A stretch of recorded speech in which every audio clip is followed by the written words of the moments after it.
Khalsa health centre भी अब शुरू हो रहा है। तो सारा काम अब डॉक्यूमेंट करने का, क्योंकि सब संस्थाएं काम बहुत कर रही हैं, लेकिन सबसे बड़ा चैलेंज हमें आया, हम आंकड़े कैसे इकट्ठे करें, हम कैसे लोगों को प्रूव करें। हमने रियलाइज किया कि लोग काम करते हैं, वो कहते हैं नेकी कर दरिया में डाल।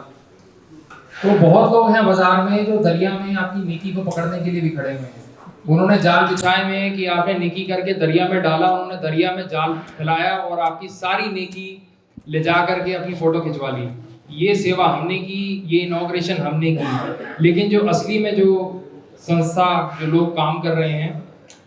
मैं सिक्लेंस श्री सरदार बीके सिंह जो इस वक्त कैलिफोर्निया में, उनका भी धन्यवाद करना चाहूँगा कि उन्होंने ऐसी ऑर्गेनाइजेशंस जैसे यूनाइटेड सिख मिशन है उनको आइडेंटिफाई किया और हमने इनके साथ मिलके काम करना शुरू किया और हमने ऐसे प्रोजेक्ट्स के ऊपर फिल्में बनानी शुरू की, नॉन कमर्शियल फिल्में बनानी शुरू की, ताकि इन्हें एजुकेशनल इंस्टीट्यूशंस में दिखाया जाए, इन्हें टेलीविज़न पे दिखाया जाए, जहाँ भी दिखाया जाए। इसे फ्री लाइसेंस के अंडर रिलीज़ किया गया ताकि लोग देखें कि sustainability, environment, international peace, corridor की स्टोरी, हेल्थ की स्टोरी, रूरल हेल्थ की स्टोरी, जितने भी यूनाइटेड नेशंस डेवलपमेंट प्रोग्राम के सस्टेनेबिलिटी के गोल्स हैं जिसे कहते हैं, इतनी संस्थाएं काम कर रही हैं, लेकिन कितने लोग हैं जो ये रिकॉर्ड रख पा रहे हैं कि उन्होंने कितना काम किया। ये पहल हमने शुरू की। उसके बाद मेरे पास ये चैलेंज आया कि संस्थाएं के नाम पे बहुत सारे फेसबुक पेज, बहुत सारे इंस्टाग्राम पेज, बहुत सारी रील्स, आज की डेट में बहुत लोग जाते हैं और फेक पेजेस बनाना शुरू कर देते हैं। तो इनकी इंटेलेक्चुअल प्रॉपर्टी को बचाने का भी काम किया जाए। ये लोगोस हैं, ये नाम हैं, क्योंकि एक जज्बे के साथ जो काम होता है, जब एक पीढ़ी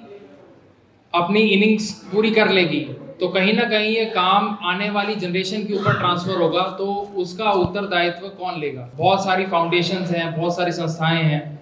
तो जब उनके चेयरमैन, उनके फाउंडर्स और उनकी कोर टीम जब तक वो काम करती है, तब क्या हम वो बीज आगे आने वाली जनरेशन के साथ के अंदर बो रहे हैं कि नहीं बो रहे हैं। अब आने वाली जनरेशन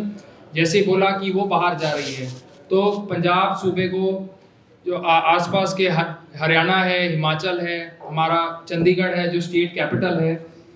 अब यहाँ से लोग बाहर जा रहे हैं, तो यहाँ जो लोग काम करने और बदलाव की बात करने आ रहे हैं, वो खुद लोग बाहर से आ रहे हैं। तो हमें ये चैलेंज फेस हो रहा है कि हमारे रीजन की प्रॉब्लम, हमारे रीजन के चैलेंजेस, चाहे वो हेल्थ केयर में हो, चाहे वो एजुकेशन में हो, चाहे वो एनवायरनमेंट में हो, वो यहाँ का जो यहाँ बड़ा हुआ है, जिसने उसको चैलेंजेस को फेस किया है, वो उसे एड्रेस ही नहीं कर पा रहा। तो ये भी मैं इनको बहुत बधाई देना चाहूँगा, सरदार यशपाल सिंह खालसा जी को, समस्त यूनाइटेड सिख मिशन की टीम, हमारे बीच बहुत सारे आर्मी के इतने लोग बैठे हैं, इतने डॉक्टर्स बैठे हैं, इतने रिसर्चर्स, स्कॉलर्स, और सबसे ज़रूरी हमारे चंडीगढ़ की प्रेस, जर्नलिस्ट लोग बैठे हुए हैं। सबको मैं तहे दिल से धन्यवाद करना चाहूँगा कि ये जो मुहिम है, इसको हमें आगे बढ़ाना पड़ेगा। हो सकता है कि मैं एक कड़ी मैं हूँ, क्योंकि इनके बाद एक कड़ी मुझे समझ में आई है और मेरे बाद अगली पीढ़ी को शायद समझ में आए, लेकिन उसके लिए किसी को तो कड़ी बनना पड़ेगा और ये काम मेरे जैसे अकेले आदमी से नहीं होगा। इसके लिए मुझे और हम सबको बहुत लोगों की ज़रूरत होगी। इस विषय में हम प्रेस कॉन्फ्रेंस पे ज़्यादा ना वक्त लें, इसलिए हमने फिल्में बनाई और कम वक्त में पूरी दुनिया को दिखाने का प्रयास किया। और इस बात की बेहद खुशी है कि लगभग हम पिछले 2 वर्ष में 1 मिलियन से, यानी कि 10 लाख से अधिक लोगों तक ये फिल्म्स हमारी पहुंचा सके हैं, और आने वाले वक्त में भी उम्मीद करते हैं कि करोड़ों लोगों तक एटलीस्ट एक दफ़ा ये फिल्म ज़रूर पहुंचाई जाए और ये कंटिन्यूस हमारी एफर्ट रहेगी।